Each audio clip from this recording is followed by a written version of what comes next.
Hello friends, क्या सच में मोदी सरकार में खलबली मच रही है? क्या सच में बीजेपी पार्टी में नेताओं की टूट हो रही है? क्या सच में नेता बीजेपी सरकार को छोड़ना चाहती है और अदर पार्टियों में मिलने चाहती हैं? तो चलिए देखते हैं मिलकर।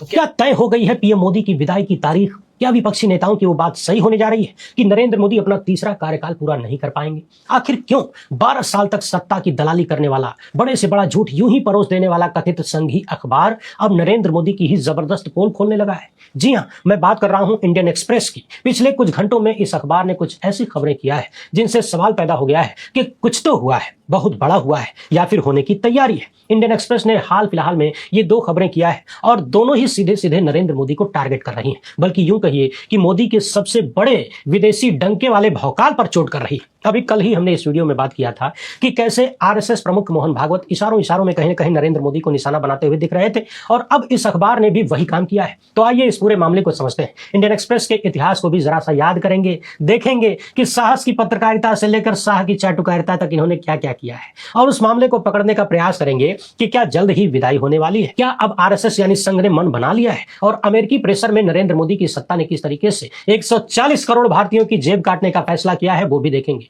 मामला बहुत गंभीर है, इसलिए एकदम टकटकी लगाकर देखिए। पहली बार है तो चैनल को सब्सक्राइब करके घंटी बजा दीजिए टन से। ये नीचे सब्सक्राइब का बटन है, उसको क्लिक करिए और बाद में ऑल पर क्लिक कर दीजिएगा, यानी घंटी बजा दीजिएगा। इसके अलावा आप जानते हैं कि हम किसी धन्ना सेठ या राजनीतिक दल के दम पर चलते नहीं, तभी खुलकर आपके मुद्दों पर बात हो पाती है। हमारा काम पसंद आता हो तो इसके QR कोड या मोबाइल नंबर का प्रयोग करते हुए जो भी हो सके आर्थिक सहयोग भेजने का प्रयास जरूर करें। बहुत बहुत धन्यवाद। और हाँ, फेसबुक पर है तो पेज को फॉलो कर लीजिए।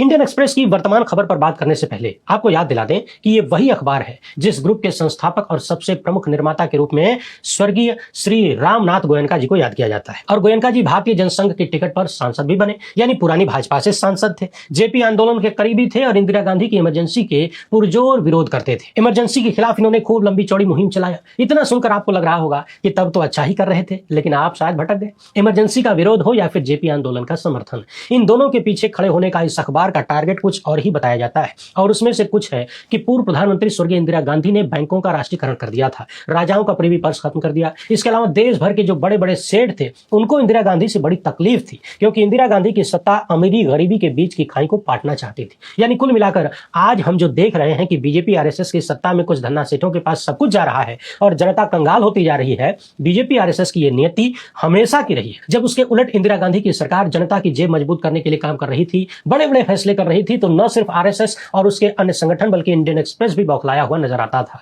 यानी सेठों का अखबार इसीलिए कहा जाता है। इसके बाद राजीव गांधी की सत्ता में कथित बोफोर्स घोटाले को लेकर भी इस अखबार ने तगड़ी मुहिम चलाया और खुद को देश हित का अखबार बताया जाता है कि इंडियन एक्सप्रेस का जब बंटवारा हुआ, एक रह गया इंडियन एक्सप्रेस, दूसरा हो गया द न्यू इंडियन एक्सप्रेस, तो इस बंटवारे में भी संघ के विचारकों ने मध्यस्थता किया था, प्रमुख भूमिका निभाया था। इसी तरह डॉक्टर मनमोहन सिंह की सरकार के दौरान भी अखबार कथित घोटालों पर खूब लिखता था, खूब आलोचना करता था, सवाल करता था। मगर साल 2014 के बाद से इनकी साहस की पत्रकारिता शाह की चाटुकारिता में तब्दील हो गई और पिछले 12-12.5 साल में इस अखबार ने एक बार नहीं बल्कि सैकड़ों बार सीधे सीधे आरएसएस के झूठ को परोस दिया। धन्ना सेठों से लेकर मोदी सत्ता को खुश करने के लिए इसने सारी हदों को पार कर दिया। आरएसएस से जुड़े हुए लोगों ने, उसके समर्थकों ने, चाहे राम माधव हो, राकेश सिन्हा हो, अशोक गुलाटी हो या फिर सुरजीत भल्ला जैसे तमाम लोग, जो कुछ भी झूठ झपाट उल्टा सीधा अवाट बवाट लिखकर इंडियन एक्सप्रेस को दे देते हैं और ये अखबार चुपचाप उसे छाप देता है, बिना करेक्शन, बिना जांचे। यहां तक कि कई बार महात्मा गांधी के बारे में भी एडिटोरियल में झूठी बातें छाप दी गई। यानी यूं समझिए कि टीवी मीडिया में जो चैनल सत्ता के सामने लोटे हुए नजर आते हैं, उससे भी कहीं ज्यादा ये अखबार सत्ता के सामने लोटा हुआ नजर आया लगातार पिछले 12 साल। सोचिए कि इंदिरा गांधी की इमरजेंसी में इन्हें बहुत तकलीफ होती थी, परंतु आज देश में जो अघोषित इमरजेंसी है उस पर एक लाइन नहीं लिखा जाता। इंदिरा गांधी की इमरजेंसी में तो किसी को इतनी लंबी जेल नहीं हुई जितनी मोदी शाह की कथित इमरजेंसी में हो गई। 6-6 साल से लोग जेलों में बंद हैं